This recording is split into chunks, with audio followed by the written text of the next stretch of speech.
Halo Dewan Juri, perkenalkan kami dari tim Paris yang beranggotakan pembicara pertama Resya dan saya sendiri sebagai pembicara kedua yaitu Dionel Giovanna Alfi dan pembicara ketiga kami yaitu Brilianza Azharul Mujahidin. Dalam debat kali ini kita akan memperdebatkan mosi Dewan ini menyarankan untuk mengganti program sekolah gratis menjadi kuliah gratis demi SDM Melek Iptek. Sebelumnya perkenalkan standing position kami sebagai tim oposisi. Mari kita lihat argumentasi dari tim Paris. Satu. Kita tahu di masa depan emang industri berkutat dengan digitalisasi dan juga teknologi, makanya penting untuk kita menyiapkan SDM yang paham dan juga melek teknologi. Stance kita sebagai oposisi jelas kita ingin tetap ada pada status quo, yaitu tetap ada program sekolah gratis dan bukan kuliah gratis. Konteks program pendidikan gratis ini akan dikasih kepada institusi di bawah naungan pemerintah, yaitu misalkan sekolah-sekolah negeri, seperti yang ada misalkan wajib belajar 12 tahun yang full digratisin sama pemerintah. SDM melek iptek bisa dibilang dia melek iptek ketika dia misalkan berhasil untuk bisa mengoperasikan Microsoft Office, ketika seorang admin bisa ngebuat laporan administrasi lewat Microsoft Excel, atau anak SMA yang bikin laporan atau makalah lewat Microsoft Word, atau bisa belajar online lewat video conference, Gmeet, atau bahkan Zoom, mereka udah dibilang melek iptek karena mereka udah bisa menggunakan tools-tools teknologi. Mari lihat perbedaan penggunaan iptek di SD SMA dengan di kuliah. Ini tidak berbeda jauh, contohnya di SD anak-anak belajar menggunakan Gform untuk ngerjain ujian, atau anak SMP menggunakan Canva untuk presentasi, anak SMA menggunakan Excel untuk membuat laporan mereka. Begitu juga dengan anak-anak di tempat kuliah, mereka tetap pakai Canva untuk presentasi, mereka tetap pakai Excel untuk ngebuat laporan-laporan keuangan dan laporan administrasi mereka. Mari lihat kenapa ada program sekolah gratis ini sendiri. Kita tahu tingkat kemiskinan di Indonesia tinggi. Ini menyebabkan dua dampak. Satu, masyarakat banyak nggak punya biaya sekolah yang cukup. Misalkan mereka nggak punya biaya sekolah untuk bayar SPP, atau bahkan ketika udah ada program sekolah gratis, masih banyak dari mereka yang nggak bisa beli seragam atau alat tulis, akhirnya nggak sekolah. Dua, lihat mindset masyarakat menengah ke bawah yang anggap sekolah itu nggak penting karena ngebuang-buang uang. Lebih baik mereka ngebantu orang tua mereka untuk mencari uang. Implikasinya dengan adanya sekolah gratis ini, maka setidaknya di sisi oposisi akan ada pemerataan pendidikan sampai jenjang SMA, karena mereka tetap bisa belajar hal-hal basic seperti ngitung atau tahu bahasa Inggris basic, atau mereka tetap bisa belajar kejuruan lewat program sekolah SMK dan siap untuk kerja. Sedangkan di jenjang SD sampai SMA itu sendiri juga udah ada kampung aplikasian iptek seperti yang kami udah gambarin. Bandingnya di sisi tim government, di mana ini nggak inklusif ketika kita bikin program kuliah gratis dengan dua alasan. Satu, kita dapat kuliah jika dan hanya jika kita udah lulus SMK atau lulus SMA. Untuk bisa lulus SMA atau SMK, maka orang-orang harus punya uang untuk membiayain akses pendidikan sampai SMA. Maka yang akan dibantu di sisi tim government adalah orang-orang yang udah punya resources untuk bisa akses pendidikan, sedangkan orang-orang miskin yang nggak punya resources untuk akses pendidikan tetap akan termarginalkan karena mereka nggak bisa akses pendidikan sama sekali. Dua, secara kuantitatif kuota bangku perkuliahan jauh lebih terbatas, yaitu jumlahnya cuma 40% dari jumlah pelajar di Indonesia, dan itu jauh lebih sedikit daripada jumlah pelajar yang bisa diserap dari sekolah tingkat SD sampai SMA. Masuk ke dalam secara prinsip anak kuliah ini nggak eksklusif untuk diberikan program pendidikan gratis, karena pertama mereka lebih mandiri, mereka bisa aja gap year, nunda kuliah mereka, atau mereka bisa ikut kelas karyawan, bisa nyari uang. Sedangkan anak-anak sekolah biasanya mereka nggak cukup umur untuk kerja, atau bahkan ketika mereka kerja gajinya sangat kecil, nggak sebanding dengan tenaga yang mereka keluarkan. Atau bagaimana lihat beasiswa yang di perguruan tinggi itu sangat banyak, sedangkan di tingkat SD sampai SMA itu masih jarang. Ada dua hal yang ingin saya bicarakan. Yang pertama, justifikasi, yaitu esensi dari pembicara pertama kami, yaitu kenapa secara prinsip anak kuliah nggak eksklusif untuk dapat program pendidikan gratis ini. Namun yang kedua, saya akan berbicara mengenai secara worst case, kenapa pun ketika kita tidak ada kuliah gratis di sisi kita, SDM akan tetap lebih baik. Justifikasi kenapa anak kuliah tidaklah eksklusif itu. Pahami bahwa usia mahasiswa adalah usia yang ideal. Artinya mereka memiliki dua karakterisasi. Yang pertama adalah mereka telah matang secara pemikiran atau secara kognitif. Namun yang kedua, mereka telah matang secara emosional, artinya mereka bisa hidup mandiri dan sebagainya, bisa menyesuaikan dengan lingkungan mereka. Evidence adalah banyaknya mahasiswa yang bisa kos, bisa jauh dari orang tua mereka. Ini telah menunjukkan mereka memiliki kematangan emosional dan mereka juga memiliki kognitif karena mereka telah menamatkan studi mereka selama SD, SMP, dan SMA yang lebih matang. Sehingga dua privilege ini sudah sangat mereka miliki. Namun kami percaya bahwa di perguruan tinggi pun mereka sebagai mahasiswa dengan adanya dua kelebihan tadi, mereka bisa mendapatkan privilege tertentu. Misalnya satu, di sistem perkuliahan itu memiliki waktu yang fleksibel. Kamu bisa sebagai mahasiswa memanfaatkan tersebut untuk misalnya bekerja dengan menyesuaikan dengan waktu kuliah kamu, ataupun misalnya dengan memanfaatkan waktu luang. Lihat, banyaknya mahasiswa yang bekerja sebagai ojol, ataupun yang pada akhirnya mereka juga bisa membuka les pelajaran mata kuliah tertentu untuk menambah income mereka, sehingga mereka tetap bisa berkuliah, hal itu tetap accessible di sisi kita. Namun yang kedua, kami percaya bahwa sistem di perguruan tinggi pun saat ini sudahlah sangat fleksibel. Kamu lihat misalnya ada kelas karyawan ataupun kelas-kelas yang beberapa kampus juga menyediakan kelas online ataupun kelas malam yang pada akhirnya bisa disesuaikan dengan waktu mahasiswa. Waktu-waktu tersebut sistem tersebut sangatlah fleksibel sehingga bisa dimanfaatkan untuk mereka misalnya memanfaatkan waktu tersebut untuk bekerja atau mencari pendapatan-pendapatan lain sehingga mereka sebenarnya tetap bisa melanjutkan kuliah mereka, tetap bisa mendapatkan income dari hal-hal lain misalnya dengan berjualan dan sebagainya. Namun yang ketiga, kami percaya bahwa privilege yang dapat didapatkan oleh mahasiswa antara lain kami melihat bahwa banyaknya institusi swasta sangatlah banyak yang menyediakan program-program beasiswa. Misalnya saja Tanoto Foundation, Data Prince Scholarship, Jarum Scholarship, maupun Cargill maupun beasiswa-beasiswa lainnya yang sangat banyak bertebaran. Ini sangat aksesibel kamu dapatkan sebagai mahasiswa, walaupun dalam konteks pemerintah tidak memberikan, pada akhirnya di sisi kita tidak memberikan adanya beasiswa full gratis, namun institusi swasta tetap akan memberikan karena itu adalah bagian dari CSR mereka dan juga bagaimana mereka menarik perhatian masyarakat terhadap perusahaan mereka.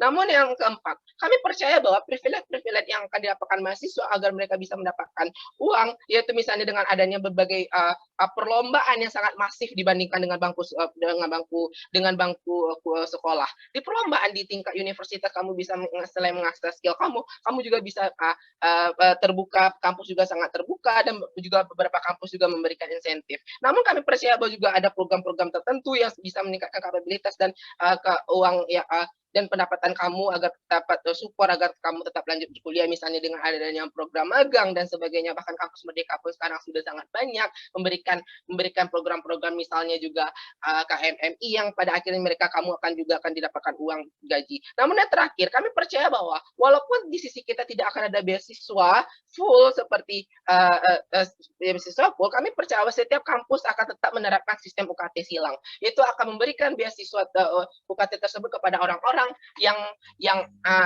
orang-orang berdasarkan pendapatan mereka sehingga hal tersebut akan tetap bisa meringankan kamu untuk berkuliah. Sehingga kami percaya bahwa anak kuliah sangat banyak hal yang dapat mereka lakukan dan tidak eksklusif. Komparasinya adalah anak-anak sekolah tidak mendapatkan hal ini karena mereka tidak memiliki privilege tersebut.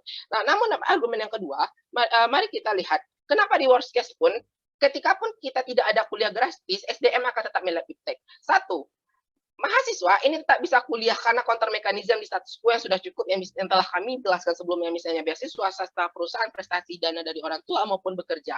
Sehingga akan tetap banyak orang-orang yang ingin kuliah dan mampu. Sehingga jika pun di bangku kuliah salah satu cara untuk mendapatkan sertifikat, maka orang-orang ini akan tetap mendapatkannya.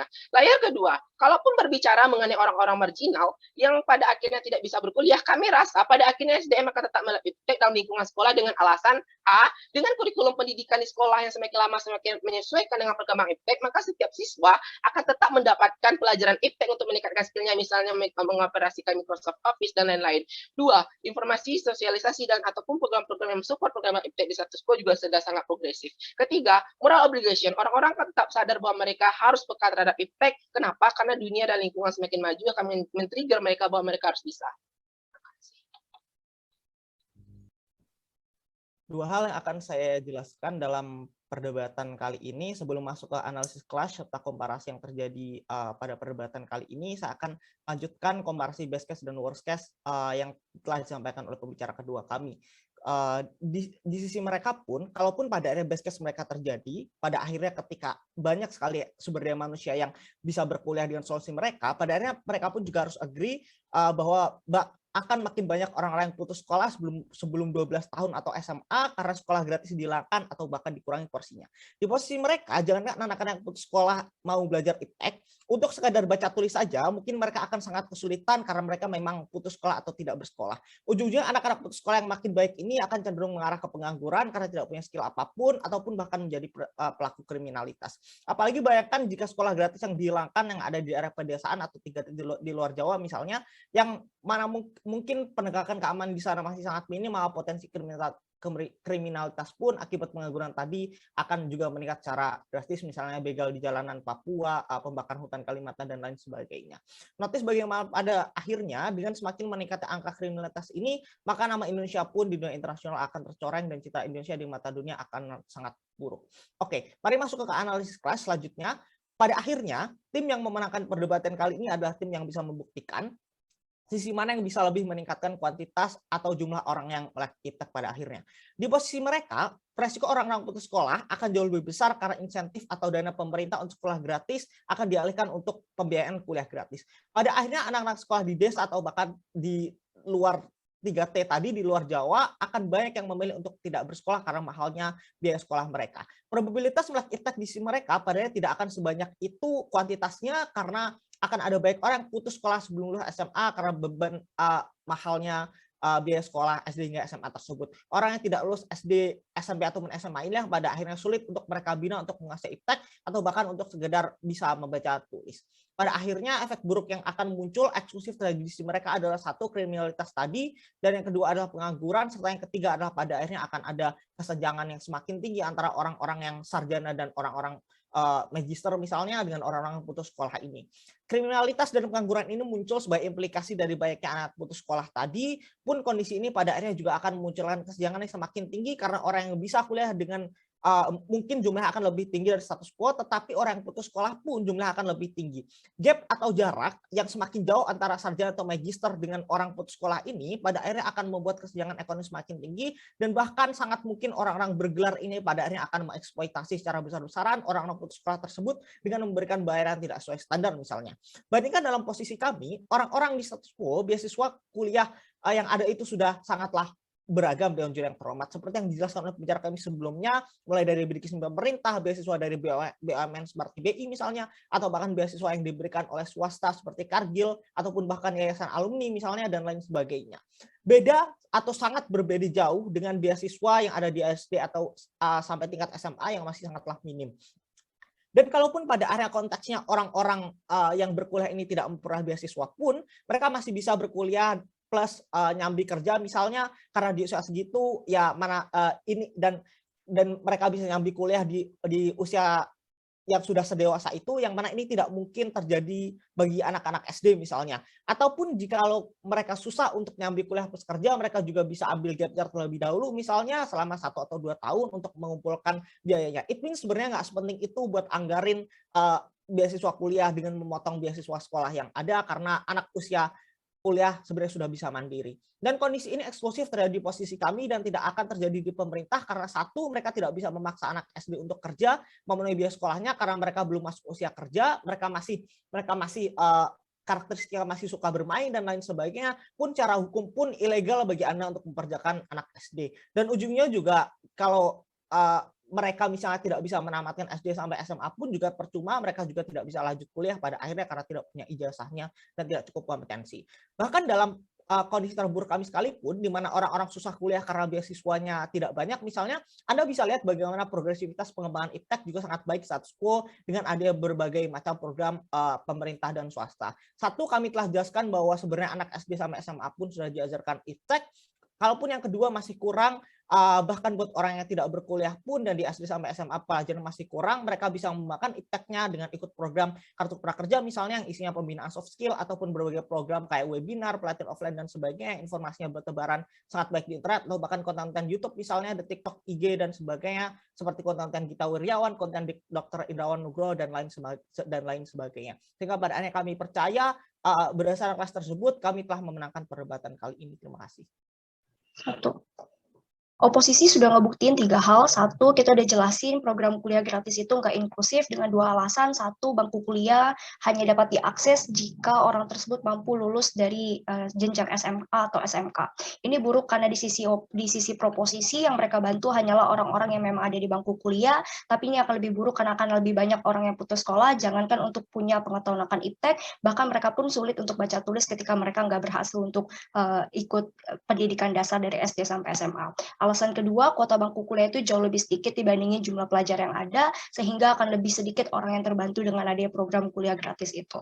Dua, kita udah jelasin secara prinsip anak kuliah itu nggak eksklusif untuk dapat bantuan pendidikan gratis dengan 2 layer. A, udah ada counter mekanisme seperti beasiswa yang sangat terbuka luas, baik itu dari swasta ataupun dari BUMN di tingkat perguruan tinggi yang sangat terbuka luas. Ini berbeda dengan anak SD sampai SMA yang beasiswanya nggak sebanyak itu.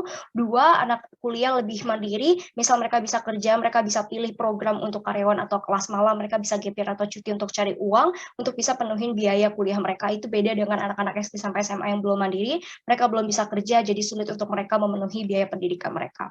Tiga, kita udah jelasin bahwasanya pengenalan iptek di tingkat SD sampai SMA ini udah cukup di status quo, misalkan anak-anak SD udah tahu cara pakai Gform ketika mereka ujian, tahu cara pakai Zoom, cara pakai tools-tools yang ada di Google Meet, misalkan. Ada juga anak SMP yang mau udah presentasi pakai Canva atau pakai Microsoft Presentation, atau bahkan anak SMA udah menggunakan Microsoft Office seperti Excel atau bahkan Microsoft Word untuk ngerjain tugas-tugas mereka, bahkan mereka udah pakai Google Docs untuk ngerjain tugas mereka secara bareng-bareng.